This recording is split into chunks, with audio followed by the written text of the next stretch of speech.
Yo, what's up guys, it's King Sean here, back with another video, and in today's video, I'll be discussing 2024 free agent linebackers that the Commanders could look to target in free agency. So, if you guys are new to my channel, leave a like down below, subscribe, turn on notifications. I'm on the road to 3K subs. If you could, hit that sub button, I'd really appreciate it. And with that out of the way, let's get straight into the video. Alright, so we're going to go ahead and start with Patrick Queen. He was drafted by the Ravens back in 2020 in the first round, and throughout his entire career, he's been solid for the Ravens. I feel like he had his best season. Well, he for sure had his best season this past year in 2023.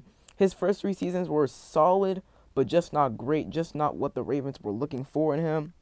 In 2020, he played in all 16 games, had 2 pass deflections, 1 interception, 2 forced fumbles, 3 sacks, 106 total tackles, and 9 tackles for loss. That's a pretty good rookie season right there. He finished 3rd in AP Defensive Rookie of the Year rankings. In 2021, played in all 17 games. He's played in every single game of his career, so he's very durable. 2021, all 17 games, obviously 1 pass deflection, 1 forced fumble, 1 fumble recovery, 2 sacks, 98 tackles, 10 tackles for loss.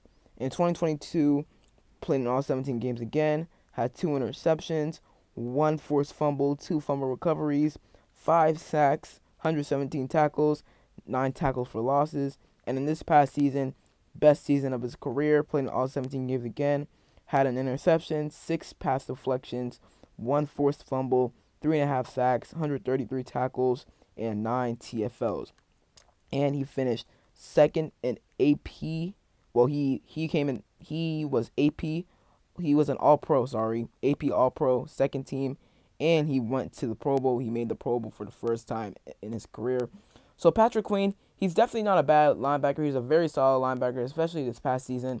It just feels like he hadn't really taken that major step, that big step from his rookie season until Roquan Smith came in, because he was the Mike linebacker for the Ravens until Roquan Smith came in, and the Ravens saw that he was struggling a little bit. So you know what? They decided to bring some help in Roquan Smith. And man, Roquan Smith, he really helped Patrick Queen a ton, because Patrick Queen no longer had to do all the important work and no longer had to handle all those responsibilities. Now it was Roquan Smith who had to handle those. So now Patrick Queen could really just do his own thing. He didn't really need to command the defense, and that's where he was at his best, not needing to command the defense. And I feel like if he were to come here, he needs to step back into that role of commanding the defense, being our Mike linebacker, which I'm a little bit scared of. Now his market value is $18.5 million annually per spot track, which in my opinion is way too much for Patrick Queen, a bit too much. Because like I said, he's been a solid linebacker throughout his entire career. He just hasn't been an elite linebacker. He was at his best this past season, but we saw what he can do when he's not the leader of the defense. That's what Roquan Smith was brought in to do for the Ravens. So if he was brought here, I'd be a bit too worried that he would have to become that leader of the defense for us, because he'd probably become our Mike linebacker. So that's why I'm not too high on Patrick Queen, but he probably would be a solid option for us if it's like $10 to $15 million per year, maybe $16 million per year at most, but anything over like $15 to $16 million per year, because the highest paid linebacker in the NFL right now is Patrick Queen. I mean, sorry, not Patrick Queen, Roquan Smith, sorry. He's making $20 million per year from the Ravens, which is the reason why the Ravens are probably not going to re-sign Patrick Queen. They're going to let him go as a free agent. So I'd be down to sign Patrick Queen if it's like in the range of 10 to 15, maybe $16 million per year, not like $21 million per year, 18 or $19 million per year, maybe 17. That is way too much money for Patrick Queen, in my opinion. The most I'd give him per year is probably 15 mil a year, in my opinion. So that is Patrick Queen. Now on to the next guy. All right, so Devon White is the guy up next, and Devon White, he's pretty interesting because he's had some up and down games, some up and down moments throughout his entire career, really. I would say where Devon White struggles the most is his coverage responsibilities. Well, first of all, let's go over his career real quick. In his rookie season, he was pretty solid. He only played 13 games due to injury, but he was drafted by the Bucks, obviously, number 5 overall pick. He had 4 fumble recoveries that season, along with 2.5 sacks, 91 combined tackles, and 4 TFLs. The following season was probably his best season of his career, playing 15 games, 4 pass deflections, 1 forced fumble, 9 sacks, 140 combined tackles, 15 TFLs, and 16 QB hits. He made second All-Pro team that year. 2021 is when he made his first Pro Bowl. Surprised he didn't in 2020. But in 2021, played in all 17 games. Had 3 pass deflections, 3.5 sacks, 128 combined tackles, 8 TFLs, and 18 QB hits. In 2022, once again, played all 17 games. 5 pass deflections, 2 forced fumbles, 3 fumble recoveries, 124 combined tackles, 5.5 sacks, 8 TFLs, and 16 QB hits. And in this past season, probably you can argue his worst season or most underwhelming season, but that's because he only played 13 games. Well, started 13 games, played 14 games. That's because he missed some time due to injury. He had 2 interceptions. He had 2.5 sacks, 83 combined tackles, 5 tackles for loss, and 9 QB hits. So overall, he's been solid throughout his career, but he's also has his downs. I mean, he's kind of not great in coverage, I would say. He's not horrible, but he kind of gets lost in coverage at times. He gets lost. He gets mixed up with his responsibilities at times in coverage, which can be an issue with Washington, with us. We've struggled covering tight ends over the past couple of years, really like 4 to 5 seasons. Even when Cole Holcomb was here, we struggled covering tight ends. And when we drafted Jamie Davis in 2020, we had hope he'd help to fix that issue, but it feels like it's gotten worse or stayed around the same. So hopefully Devon White, if he comes here, Ken Norton Jr. can bring the best out of him. He can, develop him into a better coverage linebacker. Ken Norton Jr. is one of the best linebacker coaches in the NFL. A lot of experience coaching in the NFL, in college, and he played in the NFL as well, so he has a lot of experience with the linebacker position. But hopefully Devon White, I wouldn't mind signing him like Patrick Queen. His market value on Spotrac is $10.7 million, like I said earlier. So that isn't bad, actually. I would probably give him around the same, maybe a little less than Patrick Queen, maybe like $10 to $13 million per year, $13 million at most, maybe $14 million per year at most. But anything over like $13 to $14 million per year, that's a little too much for me because, like I said, Devon White been solid throughout his career, but can be a liability in coverage at times. So overall, Devon White, wouldn't mind it if it's relatively cheaper to all the other highest paid linebackers like Roquan Smith, Fred Warner, and etc. All other guys as well. So that is Devon White, and on to the next guy. Next up, we got Azeez Ali, and Ali is my favorite free agent linebacker that the Commanders. Honestly, I think we probably will target him because, first of all, the connections to Adam Peters are already there. He spent his first 4 seasons with San Francisco, was drafted by San Francisco in 2019. Didn't do a whole lot in 2019. In 2020, he played in 16 games, started in 5. He had 2 pass deflections, 1 forced fumble, 1 interception, 35 combined tackles, 1 tackle for loss, and 1 QB hit. In 2021, he played in 13 games, had 1 forced fumble, 1 interception, 5 pass deflections, 2 sacks, 102 combined tackles, 9 TFLs, and 2 QB hits. In 2022 with the Niners, he played in 12 games. He had 1 fumble recovery. He had 44 combined tackles, 1 TFL, and 1 QB hit.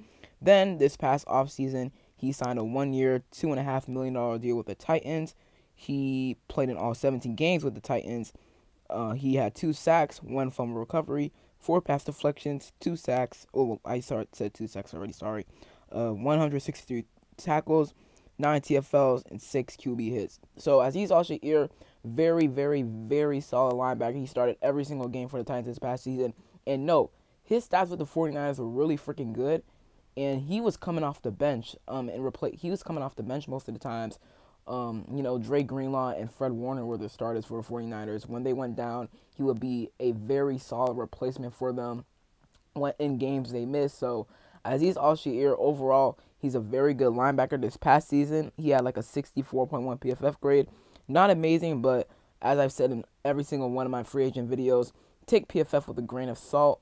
They are not always reliable, and I feel like Azeez Ali, he can come in here and be a very, very, very solid linebacker for us.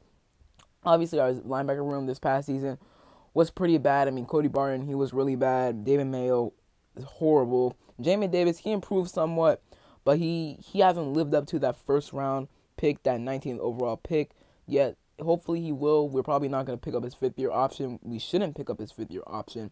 Hopefully he balls out next year under Dan Quinn and Joe Wood Jr., but we will see. I feel like Azeez Ali on like a 2 or 3-year deal will be nice.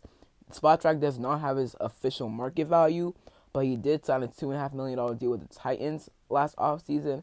I feel like he'll get somewhere maybe around that, or maybe a little more, maybe like $4 to $8 million per year. If it's $4 to $8 million per year, I would easily give that to him because, man, Azeez Ali, I'm a huge fan of him. He's solid in coverage, solid in run defense, great tackler.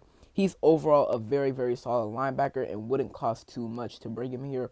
Already the connections to Adam Peters, and I feel like he'd fit greatly here in Dan Quinn's defense and scheme. Next up, we got Willie Gay Jr. And Willie Gay Jr., he's been a very solid contributor to this elite Chiefs defense for the past couple of seasons. Obviously was drafted by the Chiefs in 2020. He spent his entire career with the Chiefs so far. In 2020, his rookie season, he appeared in 16 games, started in 8. He had a sack, 3 pass deflections, 1 forced fumble, 39 combined tackles, 3 TFLs, 1 QB hit. 2021, he played in 12 games, had 11 starts, 2 interceptions, 4 pass deflections, half a sack, 48 tackles, 1 TFL. 2022, played in all 13 games, started all 13 games, had 1 interception, 1 touchdown. I'm pretty sure he had a pick 6 actually, 1 fumble recovery, 2.5 sacks, 88 combined tackles, 9 TFLs, and 4 QB hits. And in 2023, this past season, he played in 16 games, started in 15 of them, 1 interception, 4 pass deflections, 1 forced fumble, had 1 sack, 58 combined tackles, 4 TFLs, 3 QB hits. So he doesn't really rack up a whole bunch of tackles, like 100+ tackles every single season, but he racks up enough tackles and is a solid contributor. He puts up stats like forced fumbles, pass deflections. He's very solid in coverage, actually, and it's what we need. We need a coverage line. We need a linebacker who is really good in coverage, and Willie Gay Jr. could be that guy. Obviously, him and Nick Bolton, they've been, in my opinion, a top 10 linebacker duo in the NFL thus far. They've been really freaking good these past couple of seasons. I think Nick Bolton was drafted in like 2021. I like Nick Bolton in the 2021 NFL draft. I wouldn't have minded getting him in like round 2 or round 3. The Chiefs got him in round 2. That was a steal for them because he's turned into a top linebacker in the NFL. He had a touchdown against the Eagles in the Super Bowl last year. It was a forced fumble. He scooped it up and ran it back for a touchdown. That was nice right there. But going back on track, Willie Gay Jr., he's just a solid linebacker. He's still young, 26 years old. He was drafted in round 2 back in 2020, actually. His market value per Spot Track is $7 million per year, which is actually very solid because, like I said, he's been a solid linebacker over these past couple years. I would probably give him the same amount as Azeez Ali, probably like $4 to $7 million, maybe even like a little more than that, 4 to 8, maybe $9 million. $9 million is probably like the most I give Willie Gay Jr.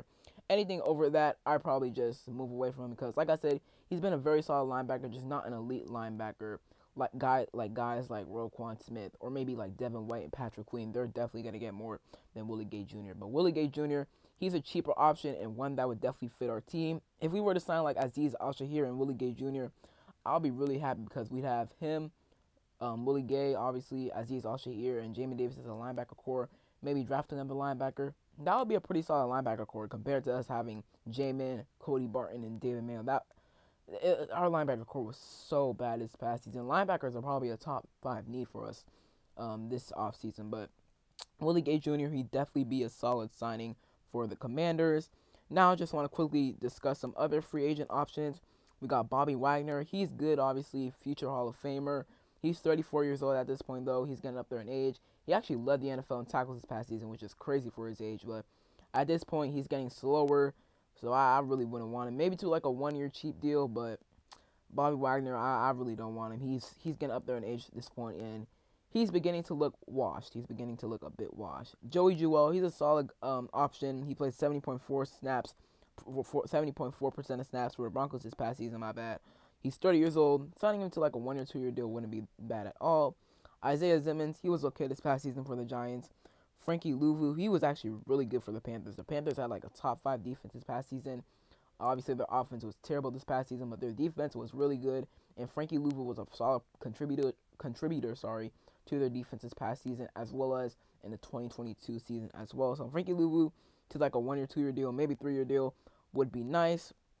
Other guys we got is Devin Bush, Jordan Hicks, Kenneth Murray, Denzel Perriman, Drew Tranquil, Sion Takitaki, just reading off names.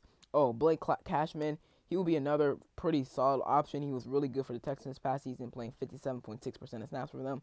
He will be another solid option for the Commanders as well. And that is pretty much it for the linebackers that would, be good targets for the Commanders this offseason during free agency.